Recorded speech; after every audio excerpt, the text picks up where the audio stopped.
Channel देखने वालों के लिए उस्मानी। क्या देश के प्रधानमंत्री किसी के दबाव में है? क्या भारत की फॉरेन पॉलिसी अब दिल्ली में नहीं बल्कि अमेरिका और इजराइल से तय हो रही है? कांग्रेस नेता पवन खेड़ा के एक बयान ने भारतीय राजनीति में भूचाल ला दिया है। खेड़ा ने सीधे तौर पर पूछा है कि ऐसी कौन सी सीक्रेट फाइल है जिसके दम पर अमेरिका प्रधानमंत्री को ब्लैकमेल कर रहा है। उन्होंने कहा कि भारत के प्रधानमंत्री की कायरता की पूरी दुनिया में चर्चा हो रही है। वो कौन सी नस अमेरिका ने पकड़ रखी है जिसने विश्व गुरु को बोलने से रोक रखा है। खेड़ा का दावा है कि जब बात इसराइल या अमेरिका के खिलाफ स्टैंड लेने की आती है तो सरकार के हाथ पैर फूल जाते हैं। आखिर क्यों? क्या वाकई ऐसी कोई खुफिया फाइल है जिसे सार्वजनिक होने से सरकार डर रही है? पवन खेड़ा का यह आरोप सिर्फ राजनीति नहीं बल्कि राष्ट्रीय सुरक्षा से जुड़ा हुआ है। क्या भारत की संप्रभुता के साथ समझौता हो रहा है? आइए और क्या कहा पवन खेड़ा ने, खुद उन्हीं से सुनते हैं। हमने आपको 15-20 दिन पहले जब ये जंग शुरू हुई, खास तौर पे जंग शुरू होने के बाद हमने कहा साहब निंदा कीजिए, नहीं की, हिम्मत नहीं थी, न साहिब के सामने हिम्मत, न बीबी के सामने हिम्मत। हमने फिर आपको कहा कि आयतुल्लाह खामेनी की हत्या हुई है साहब, शोक के 2 शब्द बोलिए प्रधानमंत्री के मुंह से, आज तक शोक के 2 शब्द नहीं निकले।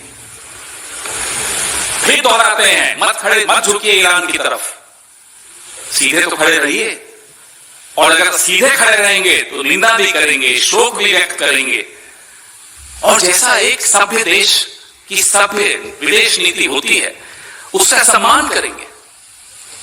यहां तो आप साहब अपना भी अपमान कर रहे हैं, अपनी कायरता के, आपकी कायरता के चर्चे पूरे विश्व में हो रहे हैं।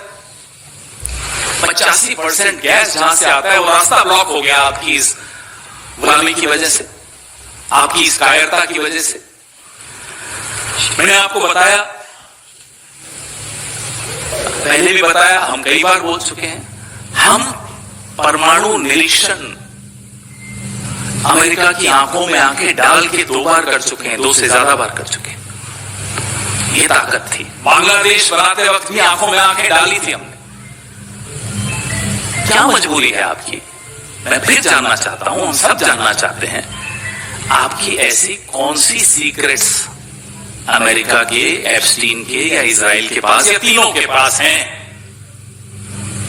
कि आप देश हित में सोचना भी बंद कर चुके हैं, सही कदम उठाना बंद कर चुके हैं।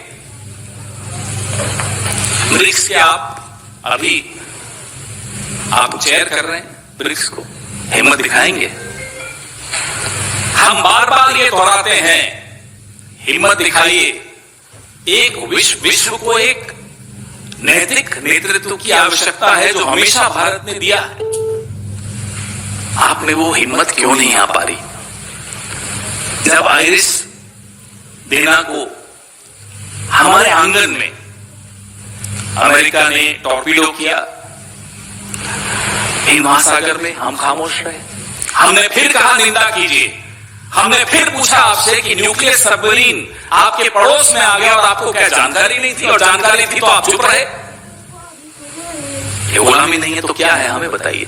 एक छोटा देश, सम्मान के साथ कह रहा हूं, लेकिन एक छोटा देश श्रीलंका हिम्मत दिखाता है, कहता है अमेरिका को हम आपको अपने बेस नहीं यूज करने देंगे।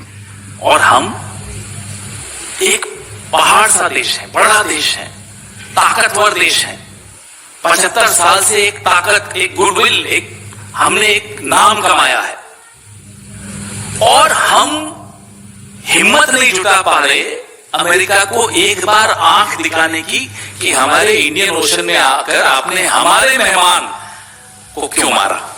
हम हिम्मत नहीं जुटा पाए ये बोलने की कि 168 स्कूल जाती बच्चियों को आपने मार दिया है, ये गलत किया है। हम ये हिम्मत नहीं जुटा पाए। क्यों? क्योंकि गुलाम डरता भी है। गुलाम इसीलिए है क्योंकि गुलाम डरता है, और गुलाम डरता इसीलिए है कि गुलाम की कुछ कमजोर नस साहिब और बीबी दोनों के पास है।